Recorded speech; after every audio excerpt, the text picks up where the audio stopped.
Baik Ibu, saya buka. Assalamualaikum warahmatullahi wabarakatuh. Alhamdulillahilladzi allafa baina qulubina fa asbahna bi ni'matihi ikhwana.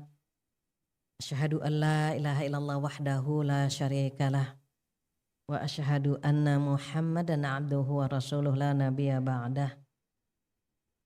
Yang kita hormati bersama Ibu Ambar Retnowati SPD sebagai Ibu Kepala Desa Bojongkulur. Saya boleh kenalan ya? Oh enggak ada. Baik. Dan yang kita hormati bersama Ibu Dewi Setiawati, Ibu Ketua MT Al-Falah Sakura Regency 2, di mana? Masih muda, Masya Allah. Begitu juga ibu-ibu para tokoh masyarakat yang namanya tidak saya sebutkan satu persatu tanpa mengurangi rasa hormat dan sayang saya. Mudah-mudahan para pengurus yang hadir semuanya diberikan kesehatan, diberikan umur yang panjang, rezeki yang berkah, rumah tangga yang sakinah, anak-anak yang soleh-solehah. Semoga Allah kumpulkan kita semua di jannah. Amin ya rabbal alamin. Ucapan yang pertama adalah alhamdulillah dan alhamdulillah dengan izin Allah bisa bertemu hari ini. Saya perhatikan ibu-ibunya masih muda ya. Masih muda-muda. Iya, cuma beberapa yang bahkan mungkin ada Mahmud Abbas di sini ya. Mahmud Abbas itu mamah muda, anak baru satu gitu. Dan alhamdulillah dengan izin Allah juga pertemuan ini bisa kita laksanakan. Mudah-mudahan berkah dan duduknya kita di sini dicatat oleh Allah sebagai amal pemberat timbangan kita di hari kiamat nanti. Insya Allah amin ya rabbal alamin. Tak lupa salawat dan salam kita sampaikan kepada kekasih kita Rasulullah Sallallahu Alaihi Wasallam, di mana beliau bersabda, kullu ummati yadkhulunal jannah illa man aba. Seluruh umatku akan menjadi penghuni surga kecuali yang tidak mau. Jadi garansi dari Nabi kita Muhammad Sallallahu Alaihi Wasallam bahwa seluruh umat Nabi Muhammad itu menjadi penghuni surga, tapi sayangnya ada yang tidak mau. Sahabat bertanya, siapa ya Rasulullah Sallallahu Alaihi Wasallam yang tidak mau masuk surga itu siapa? Gitu. Maka beliau menjawab, man atwa'ani dakhalal jannah wa man asani faqad abah. Barang siapa yang taat kepadaku, dialah orang-orang yang mau masuk surga, dan barang siapa yang bermaksiat kepadaku, dialah orang-orang yang tidak mau masuk surga. Artinya apa? Surga diberikan kepada semua umat Nabi Muhammad Sallallahu Alaihi Wasallam. Bukan tidak diberikan, tapi kitanya yang tidak mau. Dan sedihnya beliau menyampaikan juga bahwa penghuni surga paling banyak siapa? Perempuan. Insya Allah bukan perempuan yang di sini. Mengapa ketika sahabat bertanya, apa karena mereka kafir? Tidak, mereka tidak kafir, tapi kufur nikmat, tidak bersyukur dengan kondisi suaminya. Jadi kalau pengen menggapai surga Allah, pertama taat kepada Rasulullah Sallallahu Alaihi Wasallam. Yang kedua, tutup pintu-pintu neraka yang disediakan untuk perempuan. Sedih juga kalau dengar kenapa yang paling banyak perempuan gitu ya, padahal yang paling banyak hadir ke pengajian perempuan. Yang paling banyak bersedekah perempuan. Yang servisnya kepada keluarga capeknya luar biasa juga perempuan. Yang banyak ngerumpi itu juga permasalahannya. Maka perempuan-perempuan yang disebutkan dalam hadis Rasulullah Sallallahu Alaihi Wasallam, yang pertama tidak bersyukur dengan suami, yang kedua tidak mampu menahan lisannya. Mudah-mudahan Allah menjaga kita dan memasukkan kita semua ke jannah bersama Rasulullah Sallallahu Alaihi Wasallam. Amin ya rabbal alamin. Ibu-ibu yang dirahmati Allah Subhanahu Wa Taala, saya sempat tanya ke asisten ke tim itu, temanya kenapa terkait dengan peran muslimah menghadapi fitnah akhir zaman. Tapi lupa ngobrol tadi ya sebentar kronologisnya apa gitu. Apakah karena banyaknya perempuan-perempuan yang tidak mampu menjaga kehormatannya. Jadi di akhir zaman banyak perempuan yang bisa menenteramkan hati suami orang, tapi tidak bisa menenteramkan hati suami sendiri. Qadarullah, setiap jam istirahat itu saya ngajar di perkantoran. Jam 12-an gitu, zuhur lah. Jam 12-an sampai jam 1 itu pengajian di perkantoran. Tantangan orang yang bekerja berbeda dengan tantangan ibu rumah tangga. Sama halnya ibu rumah tangga, tantangannya juga enggak kalah beratnya gitu. Jadi pada saat Rasulullah Shallallahu Alaihi Wasallam menyampaikan kepada kita tentang betapa banyaknya perempuan masuk neraka, tadi ya Bu, 2 pintu. Ini bagaimana 2 pintu ini kita tutup. Yang pertama, pandai-pandai bersyukur kepada suami. Kalau Rasulullah Shallallahu Alaihi Wasallam menyampaikan bocoran perempuan itu banyak di neraka karena tidak bersyukur, orang yang tidak bersyukur itu otomatis tidak akan pernah memiliki hati yang tulus ketika menservis keluarga. Perempuan itu cenderung ya Bu, cenderung flexing, cenderung senang dipuji, cenderung senang digombalin ya Bu ya, itu perempuan tuh. Perempuan punya sifat GR, GR ya, GR. Nah, karena dia paling suka digombalin, paling suka dirayu, sayangnya kan tidak semua suami pinter ngegombal. Ibu bersyukur punya suami yang gak bisa ngegombal, berarti dengan perempuan lain pun dia begitu. Bisa dipahami. Tapi kalau dia pinter ngegombal, khawatir dengan perempuan lain pun begitu. Bersyukur dua-duanya. Yang gak bisa ngegombal, bersyukur itu peluang kita tuh Bu untuk ngegombal dia. Dulu putri Rasulullah Shallallahu Alaihi Wasallam yang bernama Fatimah Bu, pinter banget menyenangkan hati suaminya. Fatimah sempat berkata begini, ya Ali, dulu aku pernah kagum dan simpati kepada seorang pria. Kenapa kata Ali? Dia tawadhu, dia alim, dia zuhud, dia rajin ibadah. Dan dia begitu kuat keimanannya. Terus Ali bertanya, kemana pria ini sekarang? Pria ini sekarang ada di hadapanku. Keren kan Bu? Keren banget. Masa kita kalah sama putri Rasulullah Shallallahu Alaihi Wasallam? Kalau beliau bisa membahagiakan hati suami, berpandai-pandailah. Berusahalah untuk menyenangkan hati suami. Sesekali boleh Bu bilang sama suami, ayah, ibu beruntung ya punya suami kayak ayah. Ayah tuh 3T. Udah takwa, tampan, tajir gitu Bu. Nanti dia akan bilang, ayah juga beruntung punya istri seperti ibu. Ibu tuh wanita 3S. Solihah, sabar, cantik gitu. Wah senang banget kita dibilang cantik. Cantik tutur kata kita, cantik perilaku kita, cantik hati kita. Dan itu untuk menyatukan hati. Menyatukan hati, jujur kita sholat 5 waktu. Kalau sholat zuhur 5 atau 10 menit saja, setannya banyak banget Ibu. Itu ibadah yang 5 menit setannya banyak. Bayangkan pernikahan itu puluhan tahun, berarti setannya sudah beranak pinak. Udah banyak banget, sudah gemuk banget di rumah kita. Dan itu harus kita pahami. Bahwa ketika menikah itu ibadah. Pintu yang pertama bersyukur dengan kondisi suami bagaimanapun. Ini fitnah nanti Ibu, naudzubillah ya Bu. Perempuan itu lebih suka melihat suami orang ketimbang suami sendiri nanti.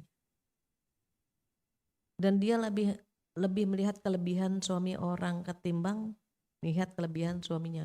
Itu kalau di sana Bu, di Jakarta Bu. Di sini kan enggak. Oh enggak, beda juga.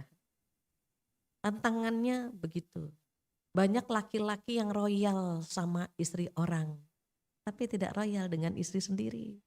Kalau sama istri orang, ayo nambah, ambil yang mana, terserah.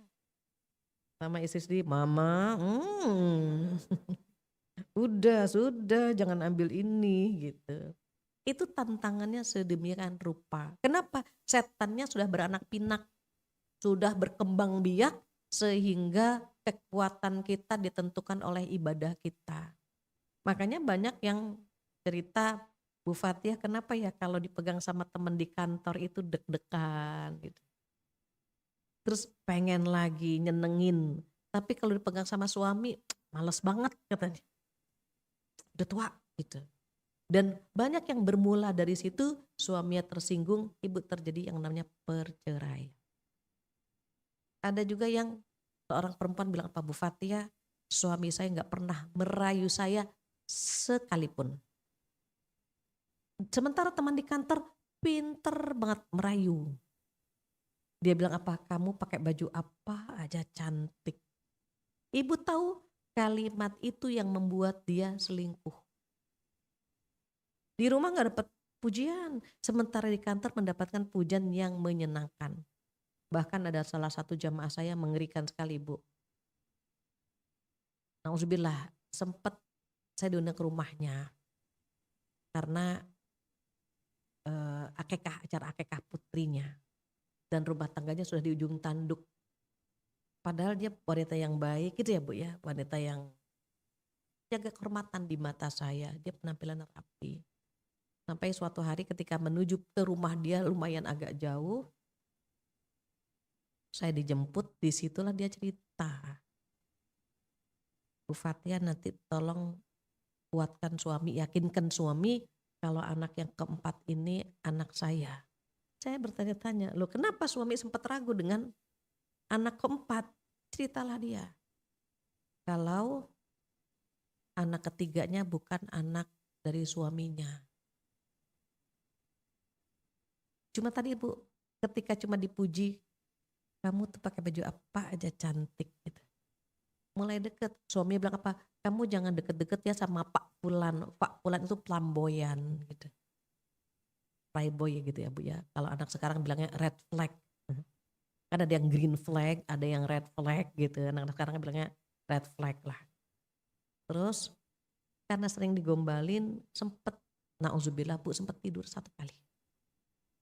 Allah Maha Kuasa ya Bu. Cuma satu kali, dipikirkan cuma satu kali lah. Hamil Bu, hamil. Suaminya merasa biasa-biasa saja. Toh ini anak ketiga gitu, senang-senang aja Bu. Tapi ibu pada saat akan melahirkan, sudah di rumah sakit Bu. Waktunya bersalin di rumah sakit, suaminya bilang begini, anak cepet banget ya gitu, kayaknya baru kemarin hamil tiba-tiba sudah mau lahir. Berarti hamilnya dari bulan ini misalnya gitu. Dia sadar, hah berarti dihitung tuh Bu, kok bulan ini mulai hamilnya, kan waktu itu saya sedang di luar kota atau di luar negeri saya lupa. Dihitung tak bagaimana Bu, padahal dia awalnya nggak ada perasaan apa-apa. Pas waktu mau melahirkan sudah di rumah sakit Bu, waktunya bersalin lah. Dihitung kok berarti awalnya bulan ini kan saya sedang tidak di Jakarta. Langsung kaget kan Bu. Disitulah istrinya bersimpuh, mohon ampun, minta maaf, dipegang kaki suami. Tanya, berarti anak ini siapa? Anak siapa? Jawab, anaknya Pak Pul. Ibu laki-laki kalau pernah dikhianati bersumpah demi Allah, saya cuma satu kali, nggak mungkin kata suaminya, nggak mungkin sampai hamil, demi Allah cuma satu kali. Berlalu tuh Bu, dimaafkan, tapi kan Bu udah ada kecewaan. Sampai akhirnya anak keempat benar-benar anak suaminya Bu, tetapi sudah kecewa kan, udah takut gitu. Maka saya diminta ceramah di hari akekah anaknya, sekaligus menenteramkan hati suami bahwa memang ini anaknya gitu. Ibu tuh wajah suaminya pas saya tanya, saya bilang, Masya Allah anaknya cantik ya gitu, perempuannya Bu. Cantik, ada wajahnya mirip ayahnya, tuh pergi. Dalam hati saya ini rumah tangga sudah seperti ini kayaknya udah di ujung tanduk gitu. Susah. Sampai terakhir nangis lah istri saya, nggak tahu ya Bu nasib setelah itu apakah bertahan atau berpisah, namun terakhir ketemu di kantor tuh dia bilang, Bu suami saya mulai banyak penyakit komplikasi sejak tahu bahwa saya selingkuh. Dan saya tidak akan pernah memaafkan diri saya. Kalau suami saya meninggal gara-gara saya. Jadi penyakitnya Bu cuci darah gitu Bu. Sampai bagaimana pengkhianatan kan. Bagaimana melihat istrinya tidur dengan pria lain yang dia kenal. Ini fitnahnya diantaranya itu. Jadi tidak bersyukur dengan kondisi suaminya. Padahal rumah atas nama dia, mobil atas nama istrinya, tanah atas nama istrinya, semua Bu atas nama istrinya semua itu. Saking cintanya sama istri. Tetapi ternyata balasannya sedemikian rupa Bu. Nah ini ngeri tuh Bu. Itu fitnahnya demikian. Kenapa? Karena perempuan itu rentan imannya. Terus bagaimana biar kuat imannya? Sering datang ke majelis ilmu untuk menambah keimanan kita. Dengan ilmu tahu tubuh apa saja yang memperkuat imannya. Karena yang rajin ke paranormal perempuan Bu. Ibu nanti cek surat Al-Falaq. A'udzubillahi minasyaitonirrajim wa min syarrin naffatsati fil uqad. Ibu cek artinya nafasat apa coba? Dan aku berlindung dari perempuan-perempuan yang menghembuskan buhul-buhul tali. Yang neluh, yang jadi dukun, yang datang ke paranormal, yang jadi paranormal mayoritas perempuan. Ibu pernah dengar Mama Loreng? Nah, perempuan. Yang pakai kartu tarot perempuan. Yang datang ke sana pun perempuan. Makanya dalam tafsir dikatakan kenapa Allah menyebutkan nafasat, wanita-wanita yang menghembuskan buhul-buhul tali, karena di masa Rasulullah SAW yang berusaha meneluh Rasulullah SAW adalah seorang perempuan, yaitu putri Labid bin A'som, orang Yahudi. Yang tertarik untuk membuat Rasulullah kena penyakit perempuan Bu. Perempuan kalau udah baik-baik banget, tapi kalau sudah jahat banget Ibu. Ini yang menjadikan perempuan itu banyak ke sana, ke neraka. Fitnahnya banyak. Itu yang pertama tadi ya Bu, tidak bersyukur dengan suami. Yang kedua paling banyak yang datang ke paranormal dan menjadi paranormal juga perempuan. Perempuan itu lebih gampang untuk percaya dengan klinik. Apa ya klinik itu? Mistik atau mistis gitu Ibu ya. Jadi kalau misalnya contoh, mohon maaf, Ibu kalau ke mall, di situ di mall tuh ada air mancur, terus ada tulisan gini, lempar koin dan make a wish. Make a wish itu minta harapan. Itu siapa Bu yang paling banyak ngelempar itu tuh perempuan Bu. Jadi perempuan merem terus ngelempar koin, itu syirik tuh Bu. Kenapa nggak minta sama Allah? Mintanya sama koin. Dia lempar koin. Perempuan tuh Bu. Yang percaya sama ramalan bintang siapa? Perempuan. Laki-laki jarang. Keren banget, kok cocok banget. Nah, itu perempuan. Warna kesukaan, pink dan biru. Ini gue banget ini. Nah itu. Qadarullah Bu, saya punya anak 1, 2, 3, 4, 5, laki. Makanya dokter sampai bilang apa? Bu pengen punya anak perempuan ya? Iya Dok pengen banget. Alhamdulillah dapat ke-6 tuh Bu, anak ke-6 perempuan. Ke-7 berharap perempuan laki lagi. Jadi anak saya 7, yang ke-6 satu-satunya perempuan. Ini Bu, yang 5 ini Bu, gak pernah nanya bintang.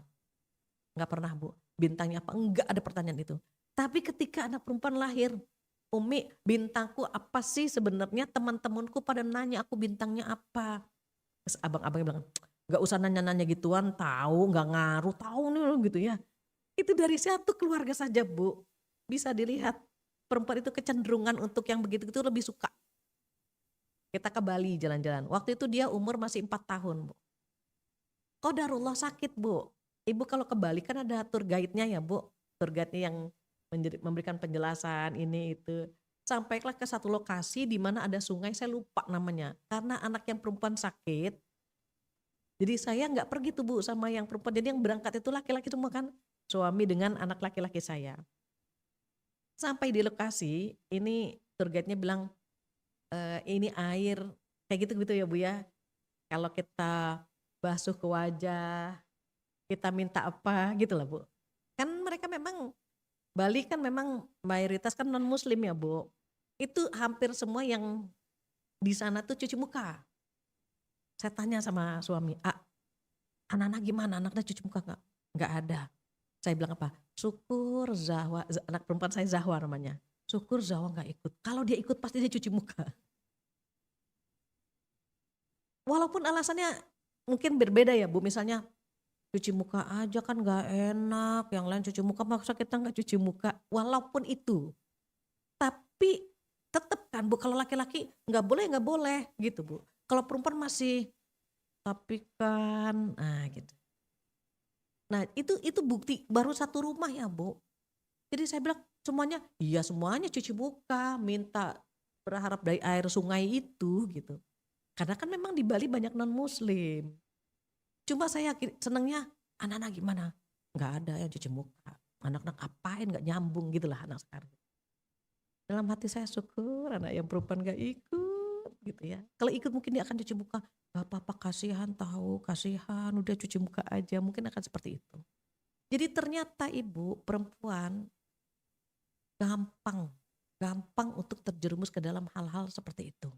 Dan di akhir zaman Bu, mempertahankan keyakinan yang benar seperti memegang bara. Bara, tahu ya Bu? Bara itu eh, apa ya bahasa sininya ya? Areng. Ibu paham ya? Areng, kemudian ditaruh di sini. Ini Bu mempertahankan keyakinan, keimanan tuh seperti megang bara. Masing-masing, gitu Bu. Aduh panas. Yang seperti ini nih Bu nih, yang kemungkinan besar kita nggak kuat nantinya. Akhir zaman akan begitu. Kalau kita misalnya mempertahankan, itu kan nggak boleh. Itu berat di lisan kita Ibu. Nggak apa-apa lah, yang penting kan kita nggak gitu Bu. Ada apa ya Bu, ketidakmampuan untuk mengatakan itu kan nggak boleh, itu tidak ada kemampuan Bu. Sehingga kita bilang oke ya selama kayak gitu Bu. Kita tidak kuat maksudnya. Sama halnya mohon maaf ya Bu, ini keluar nggak?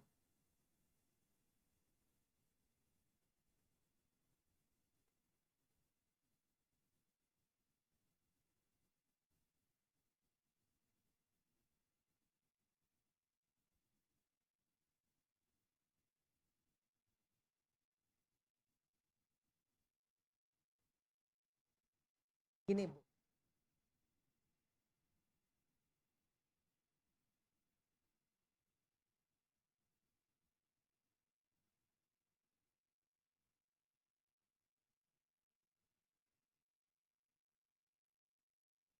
Arti, Pak,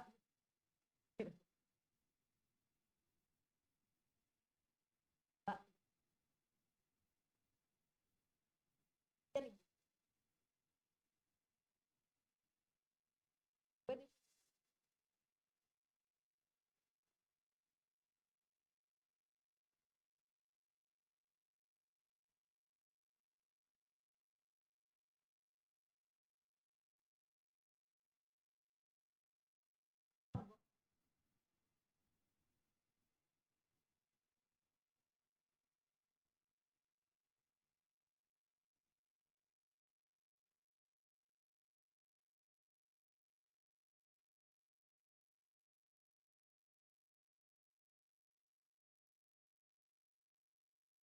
kalau saya ngisi anak muda, anak-anak ABG, saya bilang haram menikah dengan non muslim. Agama kita mengharamkan ya Bu.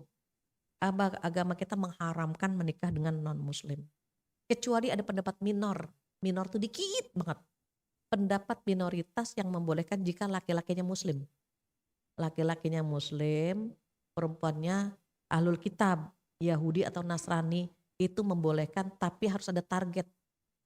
Targetnya nih perempuan jadi mu'alaf gitu Bu. Kalau nggak ada target, cerai. Nah itu Bu, mahasiswi Bu. mahasiswi campur dengan karyawati. Anak-anak ABG lah. Ketika saya menyampaikan tolong jaga keimanan kita, tolong jaga kehormatan kita, usahakan tidak menikah dengan nonis kecuali dia mu'alaf gitu Bu. Ada yang angkat tangan. Kenapa gak boleh nikah sama nonis? Bukankah yang paling tajir tuh nonis? Versi dia ya Bu. Di kantor saya nonis tuh tajir-tajir. Orang Islamnya cuma jadi karyawan biasa. Perampingan mereka di PHK. Kita harus realistis dia bilang. Boleh-boleh saja kan kita menikah dengan yang tajir. Saya bilang agama nomor satu. Agama nomor satu. Saya bilang Kak pernah gak pergi, saya sebut Bu nama tempat-tempatnya Bu di Jaksel. Coba ke masjid ini, coba ke sekolah ini, coba gitu. Saya sebutkan. Itu mereka mobilnya tuh branded semua itu. MM-an dia punya mobil. Itu orang Islam saya bilang. Karena di mata dia udah kecuci Bu. Orang Islam tuh miskin.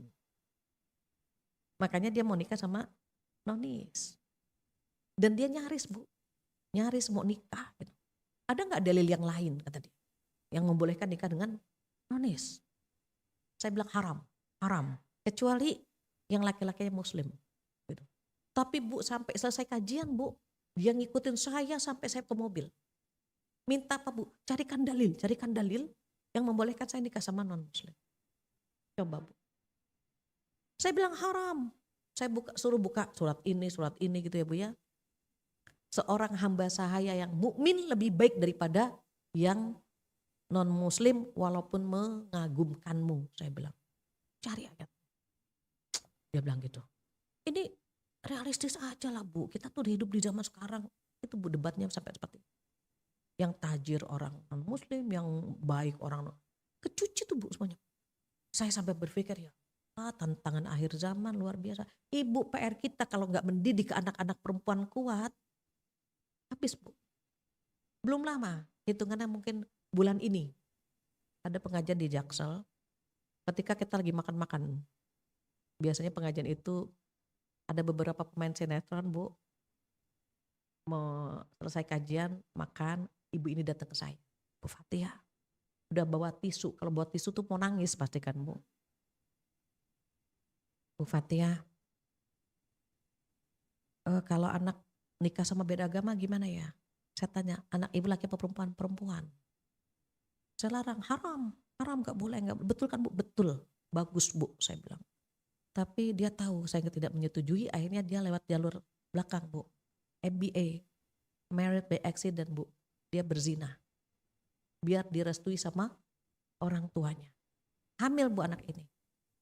Apa kata ibunya? Nak, ibu akan terima kamu apa adanya. Yang penting kamu tinggalkan laki-laki itu. Gitu ya Bu. Kamu pilih mama atau pilih dia? Apa jawabannya? Ya pilih dia lah. Anak ini butuh ayahnya, gak butuh neneknya. Aduh, dalam hati saya gak siap banget gitu ya Bu ya. Kalau mendapat jawaban dari seorang anak perempuan, yang dimana anak perempuan itu penghalang kita dari api neraka Ibu. Ibu yang punya anak perempuan itu penghalang kita dari api neraka Bu. Kalau kita bagus mendidiknya, kalau kita sabar dengan perilakunya, itu dia penghalang kita. Sama halnya kita kan perempuan Ibu, kalau kita baik, kita solehah, kita menghalangi orang tua kita dari api neraka. Mereka bahagia banget kalau punya anak seperti kita Bu. Mereka terhalang dari api neraka. Dan anak perempuan yang disebut sama Rasulullah SAW. Maka apa kata Rasulullah SAW? Kalau kamu punya anak perempuan 3 orang dan bagus mendidiknya, surga bagimu. Datang lagi seorang ayah, bagaimana kalau anak perempuannya cuma 2 ya Rasulullah. Kalau kamu bagus mendidiknya, surga bagimu. Mungkin kalau sekarang ada dan kita nanya, kalau 1 gimana ya Rasulullah sallallahu alaihi wasallam? Mungkin jawabannya akan sama. Kalau kamu bagus mendidiknya, surga bagimu. Itu anak perempuan tuh benteng kita dari api neraka Ibu. Maka ketika ibu ini nangis, saya ikut nangis. Bu, kenapa? Sakit sekali Bu. Sakit sekali ketika anak ini menjawab, ya pilih dia. Karena anak ini butuh ayahnya dan tidak butuh neneknya. Nangis Ibu. Akhirnya saya putuskan silaturahim itu. Itu konsekuensinya bagaimana? Kalau seorang anak murtad itu nggak dapat warisan. Sama halnya dia tidak mewarisi ke orang tuanya tidak mewarisi pada dia. Ngeri ibu. Kalau kita nggak kuat-kuat menjaga benteng di rumah, ngeri ibu. Takut banget. Dan itu curhatan-curhatan seperti itu banyak saya terima di DM saya. Jadi di Instagram saya kalau malam suka baca, ngeri ibu, ngeri banget. Yang meningkat itu kalau nggak perselingkuhan ya tadi tertarik untuk pindah agama. Ini persiapan kita bagaimana? Yang pertama datang ke pengajian, yang kedua ibu perbanyak doa. Ada doa di surat Al-Imran ayat 8. A'udzubillahi minasyaitonirrajim. Rabbana la tuzigh qulubana ba'da idh hadaitana wa hab lana min ladunka rahmah innaka antal wahhab. Itu baca doa itu setiap saat. Saya cek kayaknya surat Al-Imran ayat 8 sebentar Bu. Ini dikuatkan doa. Dari mana kita tahu ada doa? Tentunya dari ilmu yang kita punya. Ya ayat 8. Maka sering-sering duduk di majelis ilmu otomatis kan bertemu dengan orang baik-baik kan Bu. Syukur-syukur anak-anak kita juga gitu. Dibuat komunitas bersama teman-teman yang baik-baik. Ibu boleh cek ya. Cek tasnya. Cek followernya. Dia kan punya IG tuh. Ibu tolong cek followernya.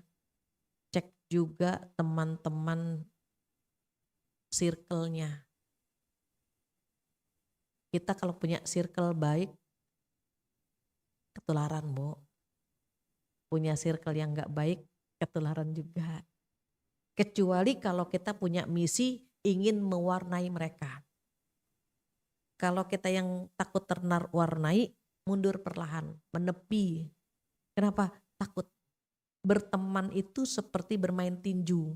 Kalau kita kuat, pukul terus, kita dapat poin tuh Bu. Kayaknya ini boleh nih anak nih, kita rekrut misalnya. Kita deketin Bu.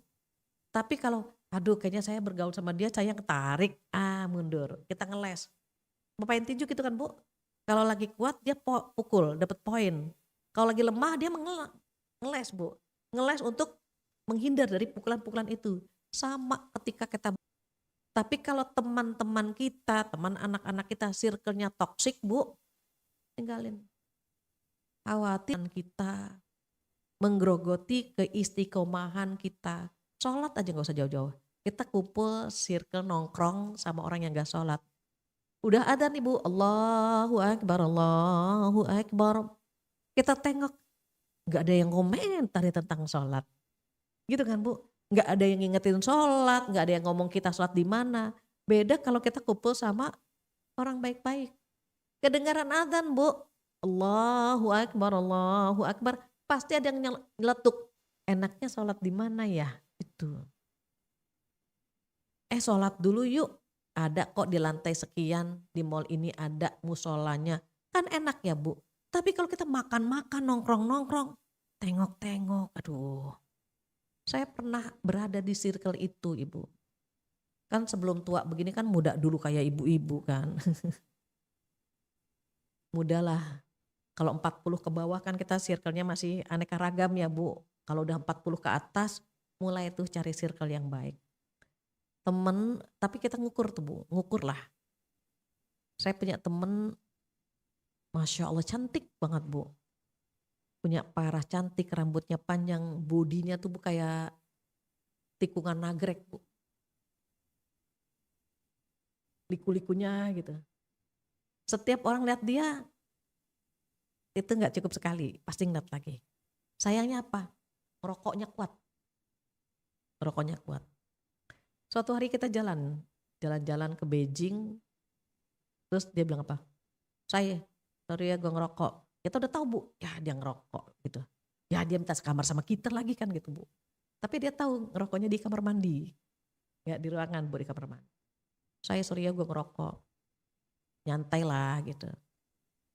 Setelah udah lama tuh Bu, 5 atau 10 tahun gak ketemu, kita reuni kan Bu, kumpul. Dia udah pakai jilbab Bu. Dia udah pakai jilbab, rapi, kaget Bu saya. Lu serius saya bilang, karena saya tahu penampilan dia selalu roknya itu di atas lutut. Terus tiba-tiba nutup aurat.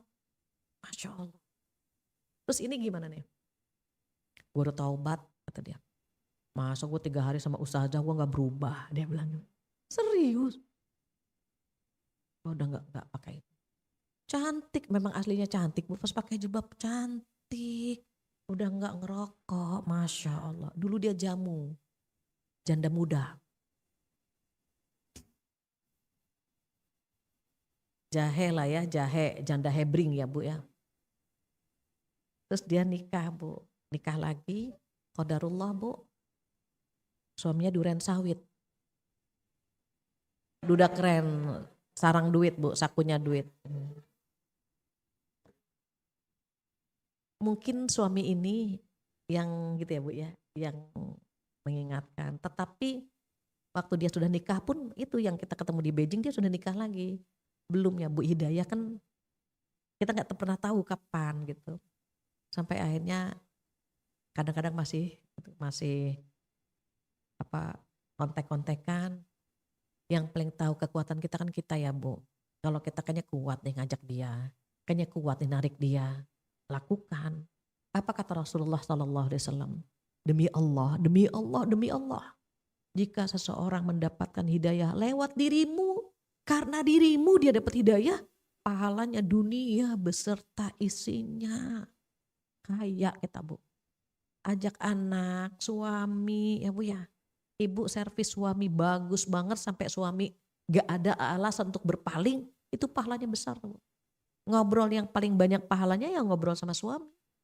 Sama anak-anak itu besar. Kenapa? Ini akhir zamannya Bu.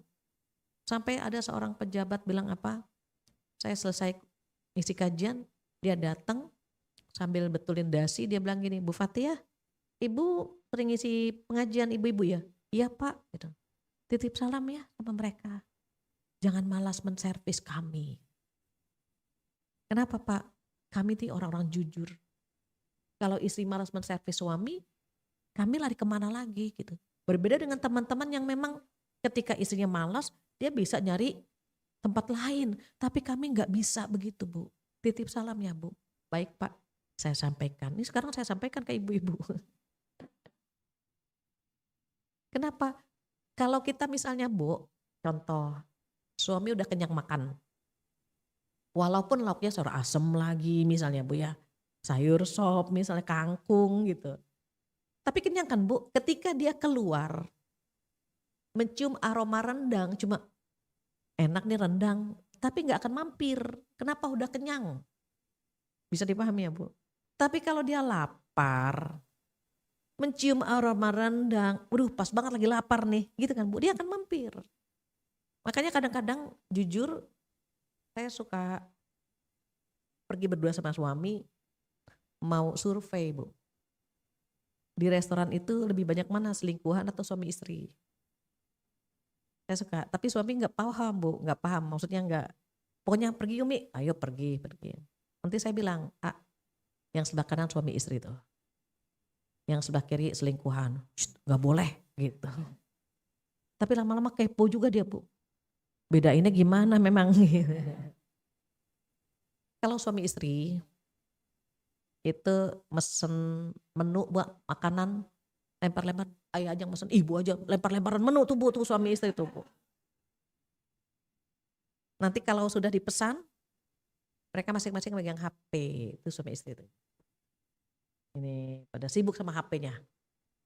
Kalau udah datang makanan Bu, makannya cepet, biasa, nyangkut dongkrak aja depan suaminya, itu suami istri itu. Kalau selingkuhan, lihat menu makanan Bu, berbinar-binar matanya. Yang mana ya gitu Bu. Manja, capek Bu ngeliatinnya Bu, capek. Diaturkan Bu, duduknya, bicaranya, diatur bagaimana biar tetap menarik gitu Bu.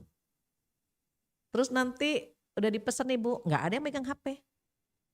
Cem-cemannya sudah di depan mata kan Bu, ngapain megang HP.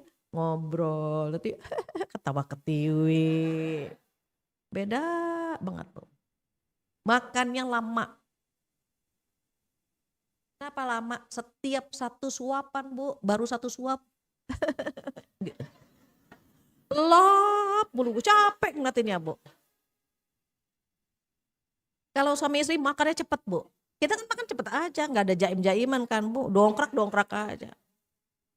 Mereka makannya lama, baru satu suap gitu. Nanti nyangkut, nggak di depan mereka Bu. Ke toilet dulu, sorry ya, ke toilet dulu. Bersihin, pakai lipstick lagi, duduk lagi diatur, capek ngeliatinnya Bu. Makanya saya bilang kenapa yang begitu tuh banyak. Itu kan Bu, nyaman. Karena menikah itu tidak sesederhana rumah makan. Kalau rumah makan sederhana, tangganya nggak banyak. Kalau rumah tangga, tangganya banyak. Dari yang kecil, yang sedang, sampai ke atas kan Bu. Makanya godaannya besar. Terus gimana caranya? Biar kita sama-sama saling menguatkan nih Bu di rumah, anak kita, pasangan kita. Banyakin ngobrol-ngobrol yang bisa menautkan hati. Awalnya ngobrol yang ringan-ringan saja Bu, baru yang sedang, terus berat. Ada yang banyak tanya gini, Bu Fatia kenapa sih kalau ngobrol sama suami bawaannya berantem mulu? Gimana sih Bu biar akur sama suami gitu. Saya bilang jalan-jalan, jalan-jalan juga berantem Bu katanya. Makan-makan, saya bilang makan-makan. Makan-makan berantem juga Bu milih menu. Saya bilang itu setannya gemuk amat ya sampai kemana-mana kita diajak berantem gitu kan Bu. Apa kata Rasulullah SAW? Beliau bersabda gini Bu, khairukum li ahli wa ana khairukum li ahli. Sebaik-baik kalian adalah yang paling baik kepada keluarganya dan aku adalah orang yang paling baik kepada keluargaku, kata beliau. Jadi kita servis Bu, servis suami, servis anak-anak dan nanti akan kembali ke kita Bu kebaikannya. Contohnya tadi misalnya, gimana ya biar suami seneng ngegombalin, ikutin jejak putri Rasulullah SAW. Dan Rasulullah itu pandai merayu Bu, makanya Aisyah dipanggil Humairah kan Bu. Yang pipinya kemerah-merahan, enggak dipanggil sah, Aisyah, enggak Bu. Humairah dipanggilnya Bu. Sama misalnya sesekali kita bilang sama suami, ayah bisa munduran dikit enggak? Kenapa? Gantengnya kelewatan gitu. Kan seneng. Ibu ngaji, pasti ditanya posisi di mana, gitu kan Bu. Kita pergi, itu suami selalu nanya posisi di mana, pulang jam berapa, gitu kan Bu. Nyantai aja jawabnya. Posisi di mana? Masih di, gitu ya Bu ya. Macet seperti hati ibu kejebak hati ayah, gitu. Ini kita, iya sebentar, kan jadi perang Bu. Posisi di mana, kapan pulang, iya sebentar, cepetan anak udah gini. Berantem kan Bu. Tapi kalau misalnya posisi mana, gitu. Kadang-kadang di hatimu, kadang-kadang posisi di mana, di sini macet seperti hati ibu yang kejebak hati ayah gitu. Tak kasih lope-lope tuh Bu.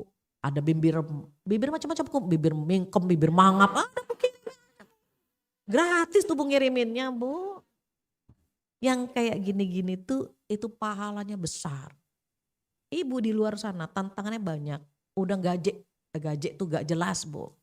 Gajek banget Bu. Kadang-kadang huruf S itu hilang Bu diganti sama C. Bilang terima kasih, maaci bapak, maaci gitu. Nanti bapaknya ikut cama-cama. Gak jelas banget Bu. Dan itu jadi makanan sehari-hari. Padahal kata Allah di surat Al-Ahzab apa? Fala takhda'na bil qaul. Kata Allah jangan dilenjel-lenjikan jika bicara dengan pria lain. Kalau sama suami sendiri boleh, ibu mau cadel, mau pelok, mau gagap, boleh. Pahala semua Bu. Mau melewat, mau apa, pahala semua. Tapi kadang-kadang kita kan terbalik ya Bu. Suami pulang, baru pulang Mas. Jam berapa sekarang baru pulang. Suami tetangga pulang, baru pulang Pak. Kan gajek banget Bu. Jangan. Sama suami manja Ibu. Sama suami orang jangan. Itu di dalam surat Al-Ahzab itu etikanya tuh banyak banget. Biar kita bisa menjaga kehormatan. Sekarang Bu, bukan hanya karyawati, bukan hanya orang kantor, komplek pun sama, ujiannya sama Bu. Bahkan seorang ustadz cerita, suaminya pulang dari kantor, agak malam, nyenyak tidur kan Bu, pulang tidur nyenyak. Jam 2 dicari istrinya nggak ada. Ternyata, nauzubillah Bu, istrinya sedang tidur sama tukang keliling. Tukang somai yang biasa. Tidur Bu, berzina Bu. Kok bisa? Jadi cerita-cerita tuh di telinga saya nih Bu, di telinga saya nih sekarang tuh. Ada Pak RT. Pak, ini warga ada yang pacarannya terlalu berani katanya. Pak RT lapor. Cerita ke saya. Ya Allah, sekarang ya. Pak RT-nya di kampung lain ya Bu, bukan di kampung saya. Kemarin siang ada laporan gini-gini, anaknya baru kelas 3 SMP. Anak laki-laki baru kelas 3 SMP. Bawa perempuan katanya. Rumah nenek. Tapi kok gak turun-turun? Coba naik ke atas tuh Bu. Di kamar gak ada. Mereka sedang berzina di balkon Bu. Akhirnya kata Pak RT, astagfirullah. Pas dibuka hodeng, astagfirullah. Itu blue film bener-bener gak pakai busana sehelai pun Bu. Yang perempuannya kelas 1 SMA, yang laki-lakinya kelas 3 SMP. Belum lama. Dan anak ini Bu, rajin banget sholat subuh ke masjid. Ibunya panik Bu. Shock banget ibunya. Anak ini anak baik-baik. Anak ini anak nurut. Gak mungkin dia melakukan ini. Pak RT bilang, ya kalau anak baik-baik ngapain bawa perempuan coba ke rumah neneknya. Ibu jangan nyalahin perempuannya saja. Anak ibu juga yang bawa kan gitu. Itu Bu, belum lama. 3 SMP. Kalau ibu punya anak, punya cucu, masih SD gitu Bu, SMP. Tolong cek tasnya ya Bu ya. Itu bentuk perhatian kita. Cek. Dia nyimpen narkoba atau tidak, nyimpen kondom atau tidak, nyimpen pil KB atau tidak. Karena ya kondisinya seperti itu. Dulu Bu, sekarang anak saya udah hampir 30 tahun Bu. Anak saya hampir 30 tahun, waktu SD berarti 20 tahun lebih Bu. 20 tahun yang lalu saya terbiasa ngecek tas anak-anak tuh Bu. Punya PR atau tidak dan mereka fine aja, gak ketakutan Bu. Sampai suatu hari ketika saya buka tasnya, ada majalah orang dewasa Bu. Saya langsung gini, nak ini majalah siapa? Majalah dia bilang. Aku gak punya majalah, ini majalah siapa? Gak tahu. Berarti kan bukan kesalahan dia ya Bu. Dia ingat-ingat, coba ingat-ingat ada gak teman yang masukin? Dia ingat-ingat, oh waktu aku mau pulang, udah di pundak nih Bu, tasnya udah di pundak. Temanku bilang, namanya Fulan katanya. Nitip ya, nanti nitip buku PR Bu. Karena anak saya merasa buku PR, ya udah taruh aja di tas tanpa dia turunin ya Bu. Jadi tas masih di pundak, taruh aja di sini. Masukin Bu. Alhamdulillahnya saya yang pertama ngecek. Jadi saya tahu, kamu udah lihat majalah ini belum? Belum. Aku gak tahu itu majalah apa. Majalah orang dewasa Bu. Majalah yang tidak layak untuk anak kelas 3 SD waktu itu. Itu 20 tahun yang lalu. Akhirnya apa? Bilang sama temenmu ya, ambil buku PR-nya di Umi Abi. Sejak itu Bu, itu sering ke rumah Bu, teman anak saya itu Bu. Sejak itu Bu, dia gak pernah lagi datang ke rumah. Kenapa? Tahu kita pasti akan marah gitu. Itu 20 tahun yang lalu. Sekarang Bu, orang tua sekarang anak SD bilangnya apa? Ibunya, Bu Fatia, saya kaget loh Bu, di tas anak saya, anak perempuan Bu, ada pil KB gitu. Pil KB, anak SD Bu. Bahkan saya baca di salah satu surat kabar Bu. Saya lupa ya Bu, anak ini kelas 2 SMP atau kelas 6, saya lupa. Umur 12-13. Anak ini masih umur 12-13. Sama ibunya itu pacarnya dibawa ke pengadilan dengan tuduhan pemerkosaan. Apa kata anak ini? Mama norak deh. Ngapain mama bawa-bawa dia? Ke pengadilan dengan tuduhan pemerkosaan. Orang kita menjalankannya suka sama suka, kata anak. Enggak bisa, kamu di bawah umur, kata anak. Berarti dia telah gitu ya Bu ya. Apa kata anak ini? Gak usah lah mah, Orang aku sudah tidur dengan 5 pria berbeda selain sama dia. Mama mau ngapain? Kalau mama mau bawa dia ke pengadilan, 5-5-nya dibawa juga. Orang aku sudah tidur dengan 5 pria berbeda, Ibu. Saya bacanya, ya Allah, ini anak kita tantangannya luar biasa. Jadi kadang-kadang perlu ngobrol ya Bu. Pengen tahu, mengukur anak kita sekuat apa. Anak kita bagaimana. Sampai, nah kantor aman kan nak gitu. Jangankan sekolah, kantor pun saya tanya Bu. Nak di kantor aman kan nak? Ya gitulah Mi, kantor zaman sekarang gitu.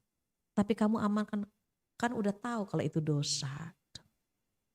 Hati-hati anak, doa Bu, doain terus anak-anak kita. Doa buat kita, doa buat anak-anak. Makanya itu doa itu kan otaknya ibadah Bu. Jangan tinggalkan doa. Sebut nama anak kita satu persatu. Kalau global kan singkat Bu. Tapi kalau kita sebutkan itu kan kita curhatnya sama Allah lebih lama Bu. Maka pertama ilmu, kedua doa, baru ranah kita ada usaha. Kalau saya sering menyingkatnya dengan duit. D-nya doa, U-nya usaha, I-nya ikhtiar dengan usaha sama. I-nya ikhlas. Ikhlas menjalankan semua itu. Capek, betul capek lah Bu, ngawasin capek. Ngobrol capek. Tapi jalani dengan ikhlas. Baru T-nya tawakal kepada Allah Subhanahu wa taala. Itu ranah kita Bu. Doain, doain, doain. Tapi besoknya kita carikan Bu. Cari informasi, cari lingkungan yang baik, cari gitu Bu. Kita usahakan agar dia menjadi sosok yang baik. Kalau ternyata capek juga yang ngurusin anak di zaman sekarang, oh pasti Bu, ikhlas saja menjalankannya. Beda Bu, beda mendidik anak zaman dahulu sama anak zaman sekarang. Saya punya anak milenial ada, Gen Z ada, Gen Alpha juga ada. Karena menjelang menopause ketika mendekati umur 50 saya hamil lagi. Jadi saya masih punya anak umur 9. Gen Alpha tuh Bu, ada Bu. Artinya apa? Allah itu menitipkan anak-anak sedemikian rupa sesuai dengan zamannya Bu ya. Agar kita waspada setiap saat. Jadi anak sama cucu saya main bareng Bu. Karena memang usianya seumur cucu saya gitu. Dan ini saya bilang sama anak saya, nak kalau dulu Umi saja capek, khawatir mendidik kamu nak, bagaimana kamu mendidik anak-anakmu? Iya Umi, doakan. Makanya di rumah gak ada TV kata anak saya. Di rumah gak ada TV dan anak-anak tidak memegang gadget ya Bu. Oh bagus lah nak, jadi azan berkumandang, tuh udah lari ke masjid gitu. Sudah dikondisikan seperti itu agar nanti terbiasa kan Bu, terbiasa. Sama halnya dengan kita, terbiasalah berkumpul dengan orang baik-baik. Apalagi kalau umur sudah 40 ke atas. Kalau ibu kan belum ya mungkin. Oh sudah juga. Kalau udah 40 ke atas itu sudah dimention ya Bu di dalam Al-Quran. Umur 40 itu parameter kebahagiaan dunia akhirat. Kalau umur 40 sudah rajin ngaji, sudah berkumpul dengan circle baik-baik, insya Allah husnul khotimah Bu, insya Allah. Tapi kalau 40 masih ke diskotik, masih sapsup, masih ejek-ejek gitu ya, ejep-ejep ke tempat yang gak jelas, dugem. Padahal nanti tua juga dugem Bu, duduk gemeter. Gak usah dugem-dugeman, ntar juga udah tua kita dugem gitu. Duduk gemeter juga gitu. Itu ngeri tuh Bu. Kalau umur 40 ke atas masih berani dosa, takut Bu. Maka kita berharap sekali kita bisa menambah ilmu pengetahuan, sibukkan diri kita duduk di majelis ilmu. Insya Allah hati kita akan tenang Ibu. Kalau kita datang ke pengajian bawaannya kan ngantuk Bu. Itu saking tenangnya banyak yang baca doa tidur Bu. Jadi saya nggak heran kalau ada pengajian di mana saja Bu. Mau yang cuma 100, 200 sampai 700 orang pun pasti ada yang tidur Bu. Kenapa? Saking tenangnya di pengajian Bu. Jadi kalau ibu punya teman, punya tetangga nggak tenang, bawa ke pengajian. Insya Allah bisa tidur dia, Bu. Itu usaha kita untuk memberikan dampak positif. Apalagi kalau komplek begini. Dihidupkan masjidnya, kepengurusannya, bikin kegiatan yang bermanfaat. Bukan hanya buat kita, buat anak-anak juga, Bu. Anak-anak itu diberdayakan, diaktifkan, dikumpulkan. Bikin acara yang menarik gitu. Panggil misalnya selebriti muda yang bisa memberikan motivasi agar bisa menjaga akhlak gitu, Bu. Itu apa? Dalam rangka usaha menjaga kondisi anak-anak kita yang hidup di akhir zaman. Kalau sudah begitu, Bu, udah ikhlas, tawakal kepada Allah Subhanahu wa taala. Itu ranahnya kita duit, doa, usaha, ikhlas dan tawakal. Selebihnya itu ranah Allah Subhanahu wa taala. Mudah-mudahan kita diberikan kekuatan, diberikan keikhlasan, keistiqomahan dan dimampukan serta mendapatkan husnul khotimah nantinya insya Allah. Amin ya rabbal alamin. Gak terasa Bu, 10:30. Jika ada yang mau ditanyakan, ditambahkan atau dikurangi, saya kembalikan lagi kepada MC kondang kita, silakan.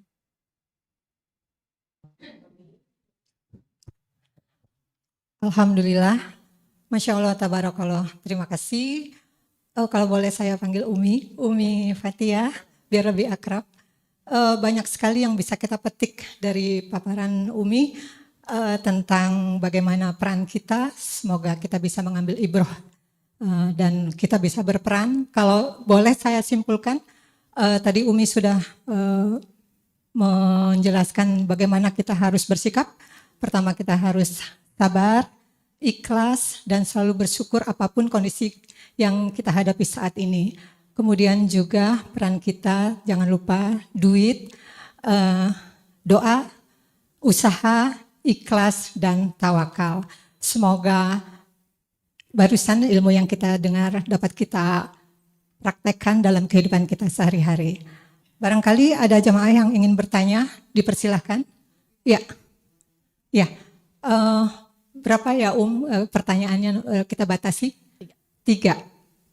Pertama ya, Bu Bat, silakan. Assalamualaikum warahmatullahi wabarakatuh. Waalaikumsalam warahmatullahi wabarakatuh. Ustazah, saya mau tanya mengenai yang anaknya menikah dengan non-muslim. Kebetulan saya ada pernah kejadian, jadi anaknya menikah dengan non-muslim. Tapi orang tuanya memang sudah mengikhlaskan. Setelah itu Boleh ibunya... tanya anaknya laki apa perempuan? Perempuan. Setelah itu ibunya meninggal, Ustazah. Dan tiba-tiba ini anak perempuannya datang dan memeluk mayat ibunya. Sedangkan dia kan non muslim, udah masuk itu. Itu hukumnya gimana ya, Ustazah? Baik. Ya, terima kasih. Wassalamualaikum warahmatullahi wabarakatuh. Waalaikumsalam. Ada lagi tadi Regu B? Ayo silahkan.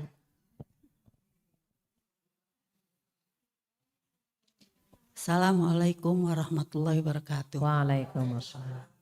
Mungkin Ustazah insya Allah masih ingat sama saya ya. Insya Allah. Jadi begini nih, ada yang saya ingin tanyakan Ustazah. Saya kan waktu itu di Klender punya majelis taklim. Jadi ada seorang ibu yang curhat. Dia itu apa namanya, saya mendidik anak saya dari 0 umur balita sampai TK. Itu dengan agama, dengan diajarkan, mulai diajar sholat apa dan sebagainya. Dengan tekun, nurut itu anak. Dengan saya, dengan ibunya, dengan ayahnya nurut, dengan abinya nurut. Setelah berjalan beberapa lama, dia cerita, setelah beberapa TK masih nurut, patuh. Kemudian meningkat, menanjak dewasa, SMP, SMA dan seterusnya. Nah itulah setelah ada terjadi perubahan. Perubahannya karena milieu, karena lingkungan. Miliunya itu ya namanya yang seperti yang dikatakan zaman sekarang, akhir zaman. Ya begitulah macam-macam kan. Nah jadi berubah, terjadi perubahan. Dia lebih patuh, lebih taat, lebih nurut kepada kawannya daripada kepada saya. Nangis, apa yang saya ajarkan tidak didengarnya. Lebih patuh kepada apa yang dikatakan kawannya. Nah itu, jadi Iya. nah itulah. Jadi dia bertanya, bagaimana ini pertanyaannya? Apakah ini merupakan takdir dari Allah Subhanahu wa taala anak saya seperti begitu? Apakah balasan saya katanya di kala muda? Dia tanya dengan saya.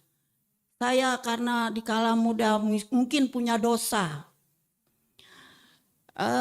Dan yang ketiga, apakah ini adalah ujian bagi saya? Kan dikatakan di dalam Al-Quran,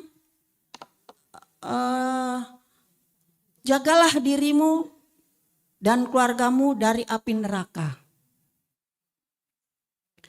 Kenapa kok jadi begini? Dan yang selanjutnya, yang keempat, bagaimana saya mengatasi milieu ini dengan anak saya? Sudah, apakah dengan doa? Kayaknya nggak cukup Bu katanya, nggak cukup Nek. Bagaimana saya harus bertindak? Kalau dengan kekerasan pasti bertambah brutal. Kalau dengan kelembutan dia lebih patuh kepada kawannya. Tadinya begitu nurut, baik itu anak. Karena milieu. Iya. Nah itu pertanyaannya 4. Baik. Jadi ini Ustazah, saya sekarang umurnya udah 80. 80 tahun. Dulu masih di sana, di Takwa, masih Bu Atun. umur 35. Bu Atun saya pikir masih di Klender. Jadi sekarang saya sudah di Nusa Indah. Ibu sekarang tinggal di sini. Tadi saya pengen berpikir nih, Bu Atun, oh bukanlah, kan Bu Atun di Klender. Masa di sini ada Bu Atun? Subhanallah, alhamdulillah, masya Allah, masih ingat saya. Alhamdulillah, ini Bu guru biologi saya, Bu. Waktu di pesantren. Alhamdulillah. Tadi saya pas ketemu, kok Ustazah kayak Bu masih Atun ya? Tapi kan Bu Atun di Klender, gak mungkin kesini gitu, Bu. Oh udah pindah, Masya Allah.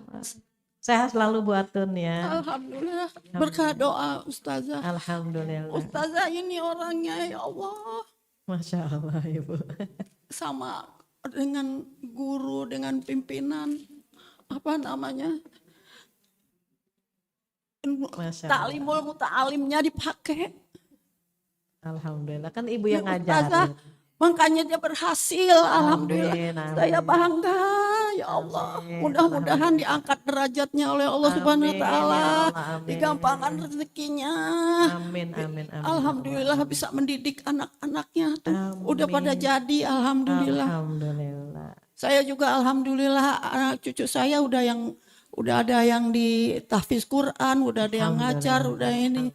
Alhamdulillah pada tahfiz Quran. Jadi pada Rioni ini. nih Bu saya. Alhamdulillah. Baik Bu Atun ya. Oh ada pertanyaan satu lagi. Boleh. Ya. Iya, tadi Ustazah sempat nyinggung sama suami itu banyak ngobrol ya, Bu Betul. Ustazah. Kadang-kadang mungkin karena perempuan, Ya. jadi ngobrolnya tuh kadang-kadang emang kelewatan gitu, Bu Ustazah. Entah dari awal yang kita ngomongin si ini yang gitu kan, anaknya ini ibunya tuh di sini kerja. Maksud saya tuh kalau kita ngobrol sama suami itu termasuk si gibah itu nggak sih Ustazah? Sedangkan kita kan termasuk yang tadi kan yang tidak bisa menahan lisannya ya. Ya. Tapi kemungkinan besar tuh emang curhatnya sulit dihindari itu sama suami gitu. Kayaknya kalau saya pribadi gitu Ustazah. Gimana solusinya ya? Maksudnya batasannya mungkin kalau yang termasuk gibah kah gitu Ustazah gitu. Itu aja sih. Baik. Masya Allah ya. Ini insya Allah pertanyaannya mewakili ibu-ibu semuanya. Yang pertama Ibu, mohon maaf jika ada tetangga, saudara yang nikah dengan beda agama dan apalagi dia perempuan ya, dia muslimah nikah dengan beda agama, maka saat dia menikah berarti dia seperti orang berzina. Karena haram hukumnya, haram menikah dengan beda agama berarti seperti dia berzina begitu. Terus bagaimana ketika ibunya sudah melepas anaknya? Dilepas, udah dianggap bukan anaknya lagi, otomatis nggak bisa dapat warisan dan tidak bisa diwalikan kan begitu. Ketika ibunya meninggal sekedar memeluk nggak apa-apa, tetap darah dagingnya kan ibunya udah meninggal. Waktu masih hidup aja boleh pelukan kan. Kita meluk anak kita boleh kan, boleh-boleh saja. Saya terkadang mohon maaf Bu, kalau ada jamaah yang unik ya, jamaah saya unik-unik. Ada yang belum pakai jilbab, ada yang belum sholat, ada yang kadang-kadang masih unik-unik lah. Ya sengaja saya peluk malah. Saya peluk sampai, malu ibu saya nggak pakai jilbab. Loh nggak apa-apa, emang kenapa? Tetap kamu tuh anak didik saya gitu. Tapi sebulan lagi kamu kayaknya pakai jilbab deh, saya bilang gitu.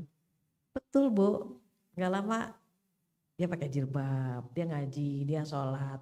Nggak apa-apa, peluk. Justru pelukan itu menghangatkan dan pelukan itu bisa memberikan kekuatan. Boleh jadi ketika dia meluk ibunya, dia bisa dikembali lagi kepada agama Islam kan nggak mustahil. Jadi boleh-boleh saja. Memeluk yang nggak boleh kan pelukan sama beda jenis kelamin Bu. Kalau sama non muslim boleh. Yang nggak boleh sama yang bukan mahram begitu. Berharap malah beliau itu balik lagi ya, doakan agar kembali lagi ke dalam agama Islam. Ini cerita saja Bu karena kita perlu merekrut ya Bu. Dulu almarhumah ibunda saya itu punya tetangga itu depan-depanan gini, beliau kan punya ada musola kecil depan-depanan. Setiap Ramadan dia bilang sama tetangga depan, Ci ntar malam mulai taraweh, kalau Ci mau sholat di rumah udah mau kena ya Ci. Iya Bu Haji gitu. Iya Ci ntar malam mulai tadarusan. Kalau Ci mau ngasih teh atau pisang goreng ya kasih ibu aja gitu. Selalu begitu. Masya Allah ibu. Saya ke Pakistan. Terus adik saya cerita, Kak tahu gak Kak Bu ini gitu ya. Masya Allah mu'alaf sekeluarga dengan 4 anaknya. Yang diajak ngomong, yang diajak tuh ibunya saja. Tapi ketika dia masuk Islam, suaminya sama 4 anaknya keangkut masuk Islam menjadi mu'alaf. Cuma ngajak gitu aja. Saya bilang ya Allah itu dapat pahala kan dunia beserta isinya. Kalau 1 orang, ini 6 orang. Jadi yang memu'alafkan almarhum ayah, senang kan Bu? Apa? Ya tetap berbuat baik dengan non-muslim. Boleh jadi kebaikan kita ini membekas kan gitu.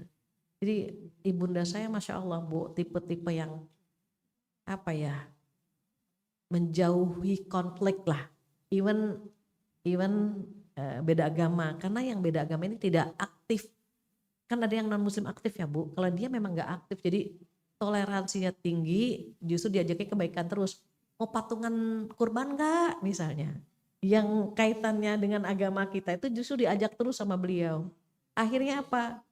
Ya mu'alaf dengan 4 anaknya, jadi gak apa-apa gitu.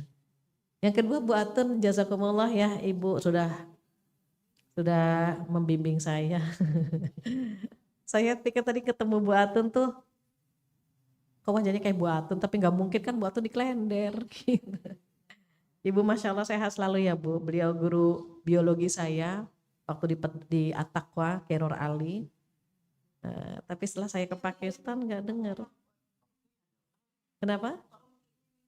Iya, insya Allah di akhir. Eh, kalau punya anak, susah diatur. Gini Bu, anak tahapannya kata Ali 3 kali 7 nih Bu. 0 sampai 7 tahun jadikan dia raja. Capek di badan. Nyuapin, ngejar-ngejar, mandiin, capek Bu. Begadang, bikin susu, kocok-kocok gitu ya Bu ya. Nanti 7 tahun kedua kata Ali jadikan dia tawanan. Didik disiplin. Sholat 5 waktu, nutup aurat, tuh 7 tahun kedua tuh. Itu capeknya di mana? Di hati. Karena dia mulai mengatakan tidak mau. Nah sholat tar, ditembaklah kita. Matilah kita Bu. Mandi tar, ntar semuanya Bu. Capek banget sampai, ya Allah nak, itu capek di hati tuh Bu. Nah 7 tahun ketiga, jadi 7 tahun pertama, 7 tahun kedua, 7 tahun ketiga dan seterusnya, jadikan dia sahabat kita, diajak ngobrol, dimintakan pendapat gitu Bu. Diajak diskusi sehingga dia merasa dihargai. Karena dia sahabat kita, ya diajak ngobrol, dirangkul, even dia sudah besar Bu, kadang-kadang butuh dicium, dipeluk, dihargai. Capeknya di mana kalau sudah 7 tahun ketiga? Di pikiran. Mikirin sekolahnya, mikirin kuliahnya, mikirin pasangannya. Belum lagi nanti mikirin gitu ya Bu. Nih rumahnya di mana, itu orang tua sedemikian rupa. Terus capek-capeknya ini nih Bu, kadang-kadang berhasil, kadang-kadang kurang berhasil. Kalau nggak berhasil apakah kita berdosa? Boleh jadi itu ujian. Ibu tengok surat At-Taghabun ayat 14. Di ayat itu dikatakan a'udzubillahi minasyaitonirrajim ya ayyuhalladzina amanu inna min azwajikum wa auladikum aduwwan lakum fahdharuhum. Wahai orang-orang yang beriman, sesungguhnya sebagian pasanganmu dan anak-anakmu musuh bagimu. Kenapa dikatakan musuh? Apa yang ada di kepala kita berbeda dengan apa yang di kepala dia. Apa yang kita mau, dia nggak mau. Yang kita nggak mau, dia malah mau. Mulai itu Bu, tuh lingkungan tuh main kuat-kuatan dengan lingkungan, maka sering-sering disapa, ditanya, dipeluk, dicium. Syukur-syukur ibu sering belai ini nih Bu nih. Ini nih Bu, di ubun-ubunnya itu ada garis trauma Bu. Lap, usap gitu. Gitu. Kenapa anak ini pernah punya masa trauma Bu? Dia pengen cerita sama kita nggak ada. Dia pengen bangga tentang prestasinya dia, kita nggak ada.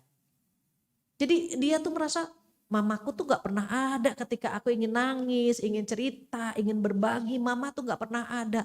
Terbentuk garis trauma di sini yang harus kita usap tuh Bu. Mama, gitu. Anak kandung itu bisa tuh hilang garis traumanya. Kalau anak kandung. Kalau anak mertua saya nggak tahu nih. Pasangan kita kan anak mertua Bu. Nah kalau anak mertua tuh saya nggak tahu. Karena ada yang bertanya, Bu Fatia suami saya pernah punya masa lalu. Punya trauma, kira-kira bisa dihapus nggak? Nah itu dia saya nggak tahu kalau anak mertua. Yang saya tahu anak kandung. Jadi kalau sudah di masa-masa seperti itu tubuh main kuat-kuatan.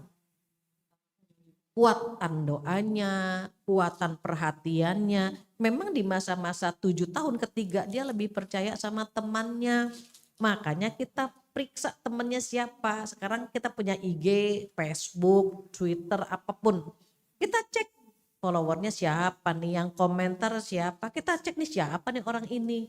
Itu harus rajin yang begitu-gitu tuh Bu. Capek dong, kan capeknya menggugurkan dosa. Semua rasa yang bikin kita nggak nyaman tuh menggugurkan dosa Ibu. Capek hati, capek pikiran, capek fisik. Ibu duduk di sini aja udah berapa kali gonta-ganti kaki saya perhatikan. Capek ya Bu, capek. Semua capek itu menggugurkan dosa. Pernah sedih, pernah kecewa, pernah pengen nangis. Semua rasa yang gak nyaman dalam kehidupan kita, sesungguhnya itu menggugurkan dosa-dosa kita. Jadi sudah Allah kasih tahu, sesungguhnya sebagian pasanganmu dan anak-anakmu musuh bagimu. Tetapi kalau kamu mengampuninya, menyantuninya, memaafkannya, maka sesungguhnya Allah Maha Pengampun. Gak ada yang sia-sia Bu di hadapan Allah. Kalau kita diuji lewat anak-anak, karena Allah tahu kita gak akan pernah cocok diuji lewat pasangan. Jika di antara kita ada yang diuji lewat pasangan, karena gak akan kuat kalau diuji lewat anak-anak. Udah ditaker Bu sama Allah semuanya Bu. Gak akan ada yang salah. Ibu punya suami ganteng, genit, itu ujian Bu. Tapi suami jelek, genit, itu musibah. Ya Allah udah jelek, genit, musibah tuh Bu. Jadi memang harus benar-benar tahu persis husnuzon sama Allah. Allah paling tahu. Cocoknya diuji lewat anak atau cocoknya diuji lewat suami. Ibu semua kisah itu ada di Al-Quran semua Bu. Nabi Adam diuji lewat anaknya Bu. Seorang nabi ya Bu, anaknya membunuh adik kandungnya sendiri. Apakah ideal? Belum, tidak ideal Bu. Tapi itu ujian buat Nabi Adam. Nabi Nuh, Nabi Lut diuji lewat istrinya. Lewat istrinya juga, anaknya juga. Kan Nabi Lut begitu Bu, Nabi Nuh Bu. Nabi Nuh itu diuji lewat anaknya, lewat istrinya. Apakah ideal? Ujian. Jadi kalau ada yang diuji lewat pasangan, ya di dalam Al-Quran ada. Asia, sesolehah itu, sekeren itu, ujiannya lewat siapa Bu? Lewat Fir'aun. Ibu kalau ada suami galak, kalau misalnya ada yang diuji lewat suami kita itu tidak segalak Fir'aun.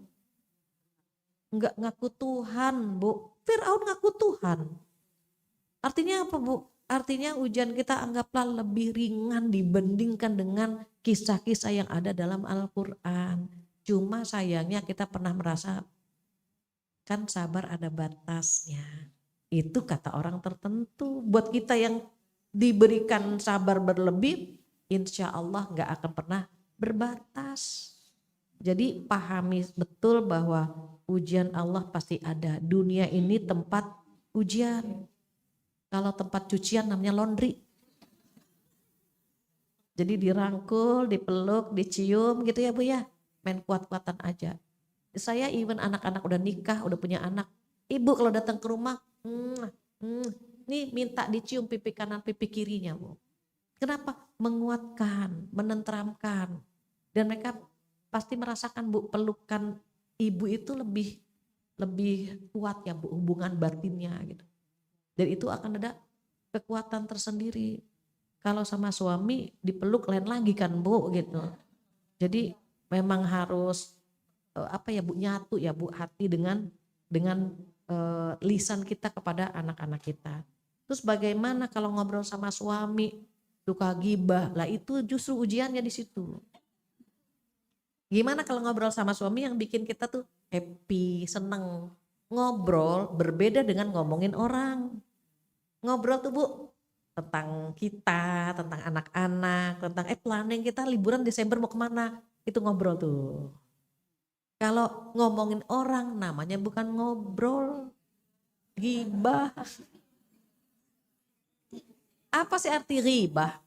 Ghibah itu artinya menyebutkan kekurangan, membicarakan kekurangan orang lain yang kalau orang itu dengar merasa malu atau marah. Gitu ya Bu. Dia malu, ih kamu kok ceritain itu kan aku malu. Itu ghibah Bu. Tapi kalau bikin dia senang enggak ghibah Bu. Kan enggak ada misalnya, Bu itu baik banget.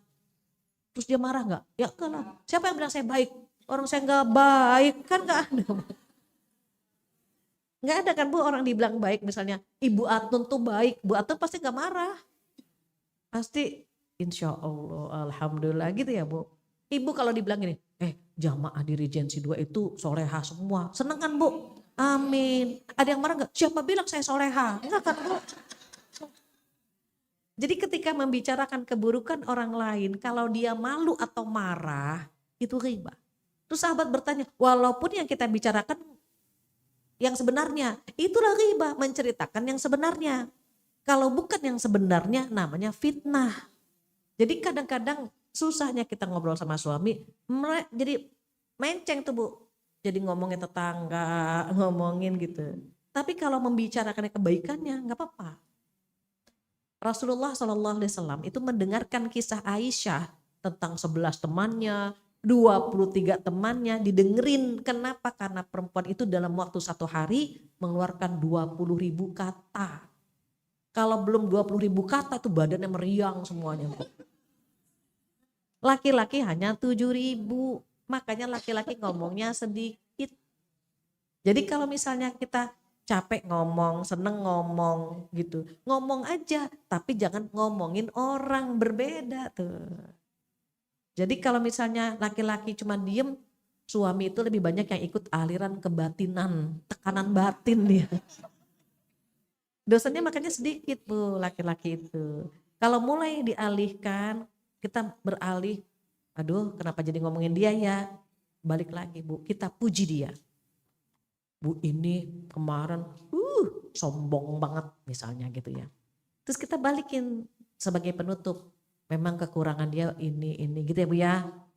Tapi dia punya kelebihan dermawannya gitu, langsung kita tutup Bu. Dan itu yang khilaf ya Bu, nggak boleh direkayasa.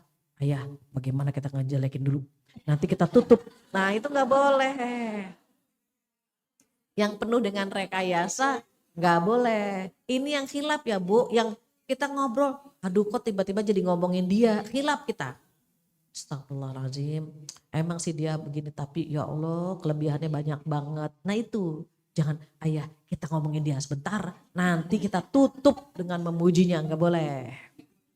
Jadi itu berarti dosa yang direkayasa. Nah hal-hal seperti itu harus saling mengingatkan.